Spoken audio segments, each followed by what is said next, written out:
வணக்கம் நண்பர்களே, இந்த வீடியோ மூலம் நீங்கள் சில அறிவை பெறுவீர்கள் என்று நம்புகிறேன். கவனமாக பாருங்கள். ஒரு நாட்டோட கொடின்னு சொன்னா அது ரொம்ப காலத்துக்கு மாறாம நிலையா இருக்கும்னு நாம நினைப்போம் இல்லையா? ஆனா ஆப்கானிஸ்தானுக்கு அது ஒரு பெரிய கதை, அதுவும் தொடர்ந்து மாறிக்கிட்டே இருக்கிற ஒரு கதை. சரி வாங்க, இத பத்தி நம்ம கொஞ்சம் ஆழமா பார்க்கலாம். நீங்க நம்புவீங்களான்னு தெரியல, 20ஆம் நூற்றாண்டு ஆரம்பிச்சதுல இருந்து ஆப்கானிஸ்தானோட கொடி 20 தடவைக்கு மேல மாறியிருக்கு. ஆமாங்க, 20 தடவைக்கு மேல. உலகத்துல வேற எந்த நாட்டிலையும் இந்த அளவுக்கு மாற்றங்கள் நடந்ததா தெரியல.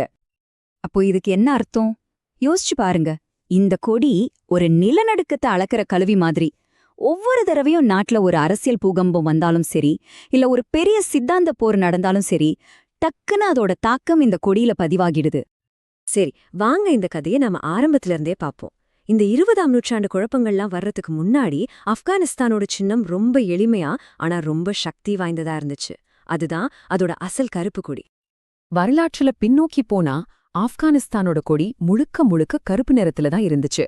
வேற எந்த டிசைனும் இல்ல. ஆனா அந்த எளிமையான கருப்பு நிறம் ஆரம்பகால ஆப்கானிய ஆட்சி, அவங்களோட அதிகாரம் அப்புறம் சுதந்திரத்துக்கான ஒரு சக்தி வாய்ந்த சின்னமா இருந்துச்சு. ஆனா 1919 எல்லாம் மாறிடுச்சு.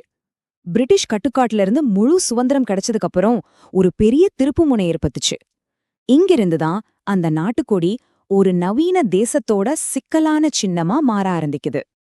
முதல் பெரிய மாற்றம் இது பாருங்க. கொடியோட பின்னணி கருப்பாவே தான் இருந்துச்சு, ஆனா இப்போ நடுவுல ஒரு வெள்ளை நிற சின்னத்தை சேர்த்தாங்க. அதுல இஸ்லாத்தை குறிக்கிற ஒரு மசூதி, சுதந்திரத்தோட புதிய சகாப்தத்துக்காக சூரிய கதிர்கள், அப்புறம் தேசத்தோட வளத்துக்காக கோதுமை கிளைகள் இருந்துச்சு. இந்த மசூதியும் கோதுமையும் ஆப்கானிஸ்தான் கதையில திரும்ப திரும்ப வரப்போற முக்கியமான சின்னங்கள். சுதந்திரத்துக்கு பிறகு நாட்டுக்கான முதல் பெரிய பார்வை, அதாவது முதல் சித்தாந்தம் கொடியில வெளிப்பட ஆரம்பிச்சுது. அது என்னன்னா நவீன தேசியம். அத பிரதிபலிக்கிற ஒரு மூவண்ண கொடி. மன்னர் அமானுல்லா காந்தா இந்த மூவண்ண கொடியை அறிமுகப்படுத்தினார். ஒவ்வொரு நிறத்துக்கும் ஒரு ஆழமான அர்த்தம் இருந்துச்சு. கருப்பு நிறம் அவங்களோட இருண்ட கடந்த காலத்தையும் பாதுகாக்கப்பட்ட மாநிலமா இருந்த வரலாற்றையும் குறிக்குது. சிவப்பு நிறம் 1919ல சுதந்திரத்துக்காக சிந்தப்பட்ட ரத்தத்தை குறிக்குது. கடைசியா பச்சை நிறம் நம்பிக்கை, பலம், அப்புறம் இஸ்லாமிய நம்பிக்கையை குறிக்குது. இந்த 3 நிறங்களும் சேர்ந்து அந்த நாட்டுக்கு ஒரு நீடித்த சின்னமா மாறிடுச்சு. இந்த மூவண்ண கொடியோட சிறப்பு என்னன்னா, அது திரும்ப திரும்ப வந்துட்டே இருந்துச்சு. 1928ல அறிமுகப்படுத்தினாங்க, அப்புறம் 1930ல திரும்ப வந்து 40 வருஷத்துக்கு மேல பயன்பாட்டுல இருந்துச்சு. முதல் குடியரசு கூட இததான் மாற்றி அமைச்சு பயன்படுத்தினாங்க. சோவியத் ஆதரவு அரசாங்கம் கூட 1980ல தந்திரமா இதையே திரும்ப கொண்டு வந்தாங்க. அப்புறம் கடைசியா 2004ல இஸ்லாமிய குடியரசின் கொடியாகவும் இதுதான் இருந்துச்சு. இது ஆப்கானிஸ்தானோட அடையாளமாகவே மாறிப்போச்சு. சரி, அது தேசியம். இப்போ சித்தாந்த போரோட இரண்டாவது போட்டியாளரை பத்தி பாப்போம். கம்யூனிசம். இது ஒரு தீவிரமான வெளிநாட்டு ஆதரவு பார்வை. இது கடந்த காலத்தை மொத்தமா அழிச்சிட்டு ஒரு புதிய தொடக்கத்தை உருவாக்க நினைச்சது. இங்க இருக்கிற வித்தியாசத்தை பாருங்க. இது ஒரு பெரிய காட்சி அதிர்ச்சி. 1978ல சௌர் புரட்சி நடந்ததும் பழைய கருப்பு, சிவப்பு, பச்சை மூவண்ண கொடி போயே போச்சு. அதுக்கு பதிலா சோவியத் யூனியன் கொடி மாறி முழுக்க சிவப்பா ஒரு கொடி வந்துச்சு. அதோட மூலையில ஒரு சோஷலிஸ்ட் முத்திரையும் இருந்துச்சு. அவங்க சும்மா ஒரு கொடிய மாத்தல, பழைய கொடி குறிச்ச அத்தனை விஷயங்களையும் மொத்தமா நிராகரிச்சாங்க. இந்த புது கொடியோட மொழி முற்றிலும் வேற. அந்த சிவப்பு நிறம் நேரடியா சோவியத் யூனியனையும் கம்யூனிசத்தையும் காட்டுச்சு. தொழில்மயமாக்கலுக்கு ஒரு பற்சக்கரம், ஒரு சிவப்பு நட்சத்திரம் இருந்துச்சு. ஆனா என்ன இல்ல, 1919க்கு அப்புறம் முதல தடவையா மசூதியோ இஸ்லாமிய எழுத்துக்களோ எதுவுமே இல்ல. மத சின்னங்களை வேணும்னே நீக்கிட்டு ஒரு புதிய மதச்சார்பற்ற அடையாளத்தை திணிக்க முயற்சி செஞ்சாங்க. ஆனா சுவாரஸ்யமான விஷயம் என்னன்னா, இந்த தீவிர மாற்றம் நிலைக்கல. அந்த ஆட்சிக்கு மக்கள் ஆதரவு தேவைப்பட்டுச்சு. அதனால அவங்க ஒரு தந்திரமான பின்வாங்கல் செஞ்சாங்க. இங்க பாருங்க, 1980ல திரும்பவும் கருப்பு, சிவப்பு, பச்சை மூவண்ண கொடியை கொண்டு வந்தாங்க. ஆனா அவங்களோட சிவப்பு நட்சத்திரத்தையும் பச்சைக்கடத்தையும் வச்சுக்கிட்டாங்க. ஆனா 1987ல இன்னும் ஒரு படி பின்வாங்கி அந்த சிவப்பு நட்சத்திரத்தையும் நீக்க வேண்டியதா போச்சு. அவங்களோட தீவிரத்தை கொஞ்சம் கொஞ்சமா குறைக்க வேண்டிய கட்டாயம் ஏற்பட்டுச்சு. நாம தேசியம், கம்யூனிசம் பார்த்துட்டோம். இப்போ 3வது பெரிய போட்டியாளர் வராங்க, தூய நம்பிக்கையின் பதாகை. இது ரொம்ப சுவாரஸ்யமானது. ஏன்னா இது ஒரே ஒரு பார்வை இல்ல, ஒரு இஸ்லாமிய அரசு எப்படி இருக்கணும்னு 2 போட்டி கருத்துக்கள் இருந்துச்சு.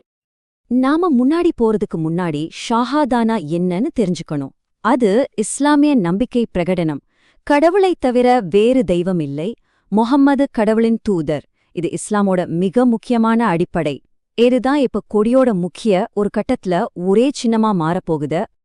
இஸ்லாமிய ஆட்சியோட இந்த 2 வெவ்வேறு பார்வைகளையும் இங்க நீங்க தெளிவா பார்க்கலாம். ஒரு பக்கம் 1992ல வந்த முஜாஹிதீன் குடி. அதுல பச்சை, வெள்ளை, கருப்பு பட்டைகள், ஷஹாதா, மசூதி, வாள்கள்னு ஒரு சிக்கலான தங்கச் சின்னம் இருக்கு. இது ஒரு இஸ்லாமிய அரச குறிக்குது. இன்னொரு பக்கம் 1997ல வந்த தலிபான் குடிய பாருங்க. ரொம்ப எளிமையா வெறும் வெள்ளை பின்னணியில கருப்ப நிறத்துல ஷஹாதா மட்டும் எழுதியிருக்கு. இது ஒரு தூய்மைவாத இஸ்லாமிய அமீரகத்தை குறிக்குது. இது ஒரு இஸ்லாமிய தேச அரசுக்கும் ஒரு தூய்மைவாத தேசியவாத எதிர்ப்பு மத இயக்கத்துக்கும் நடுவுல நடந்த ஒரு சிட்டாந்த மோதல். இதனால என்ன ஆச்சுன்னா ஒரு குறியீட்டு மோதல் காலம் உருவாச்சு. ஒரே நாட்டை பிரதிநிதித்துவப்படுத்த 2 வெவ்வேறு கொடிகள் போட்டி போட்டுச்சு. இந்த கொடிப்போர் வெறும் கொடிகளை பற்றியதில்ல, அது நாட்டுல நடந்த உள்நாட்டு போரையும் அந்த நேரத்துல நாடு எவ்வளவு பிளவுபட்டு இருந்துச்சுங்கிறதுக்கும் ஒரு சரியான கண்ணாடியா இருந்துச்சு. நம்பினாலும் நம்பாட்டியும் இந்த இழுபறி போர் இன்னைக்கும் தொடர்ந்துட்டு தான் இருக்கு. சரி, வாங்க நிகழ்காலத்துக்கு வந்து இந்த சித்தாந்த போர் இன்னைக்கும் எப்படி ஒரு தீர்க்கப்படாத சின்னமா இருக்குன்னு பாப்போம். சுருக்கமா சொன்னா, ஆப்கானிஸ்தானோட ஆல்மாவுக்காக ஒரு மும்முனை இழுபறி போட்டி நடந்திருக்கு இல்லையா? ஒரு பக்கம் தேசியம், அதோட கருப்பு, சிவப்பு, பச்சை மூவண்ண கொடியோட. இன்னொரு பக்கம் கம்யூனிசம், அதோட சிவப்பு கொடியோட. மூணாவது பக்கம் அடிப்படைவாதம், அதோட வெள்ளை ஷஹாதா பதாகையோட. இந்த 3 சக்திகளும் சின்னத்துக்கான கட்டுப்பாட்டுக்காக தொடர்ந்து சண்டை போட்டுட்டு இருக்கு. அப்புறம் 2021ல இந்த இழுபறி போரோட கயிறு வேகமா ஒரு பக்கம் இழுக்கப்பட்டுச்சு. இஸ்லாமிய அமீரகத்தோட வெள்ளைக்கொடி மீண்டும் நிலைநிறுத்தப்பட்டது. இப்போதைக்கு இந்த 3 போட்டி பார்வைகள்ல ஒன்று வெற்றி பெற்றிருக்கு. அவங்க இந்த வெள்ளை நிற கொடியை தேர்ந்தெடுத்ததுக்கு ஒரு குறியீட்டு அர்த்தம் இருக்கு. அது சும்மா யதார்த்தமா நடக்கல. இது வரலாற்றுல இருந்த உமையா கலீஃபாகத்தால் ஈர்க்கப்பட்டிருக்கலாம். இத செய்யறது மூலமா நவீன தேச அரசுங்கிற கருத்தை விட பழமையான ஒரு சட்டப்பூர்வ தன்மைய அவங்க கோர முயற்சி செய்றாங்க. அவங்க நவீன தேசியவாதத்தை நிராகரிக்கிறாங்க. அப்போ ஒரு முழு நூற்றாண்டுக்கு இந்த மாறி மாறி நடந்த குழப்பங்களுக்கு பிறகு ஆப்கானிஸ்தானோட கொடியின் கதை இப்போ முடிவுக்கு வந்துருச்சா? எல்லாம் சரியாகிடுச்சா? சரி, இத கேளுங்க. இஸ்லாமிய அமீரகத்தோட அதிகாரிகள் என்ன சொல்லிருக்காங்கன்னா, இப்ப கொடி வெள்ளையா இருந்தாலும் சௌகரியமான நேரத்துல ஒரு கூட்ட உடன்படிக்கை மூலமா அத மாத்தலான்னு சூசகமா சொல்லிருக்காங்க. யோசிச்சு பாருங்க, இப்போ இருக்கிற ஆட்சியாளர்களே கொடி தற்காலிகமானதா இருக்கலாம்னு சொல்றாங்க. இதுவே ஆப்கானிஸ்தானுக்கான ஒரு ஒன்றுபட்ட நிலையான அடையாளத்துக்கான தேடல் இன்னும் முடியலன்னு நிரூபிக்க போதுமானது. ஆக கடைசியா நாம என்ன பாக்குறோம்னா, ஆப்கானிஸ்தானோட கொடி வெறும் ஒரு துணி இல்ல. அது அந்த நாட்டோட நீண்ட கொந்தளிப்பான வரலாற்றோட ஒரு போர்க்களமா முன்களமாவே இன்னைக்கும் இருக்கு. Thanks for watching today's video. Remember, progress comes from showing up daily. See you in the next interesting video. Don't forget to like and subscribe.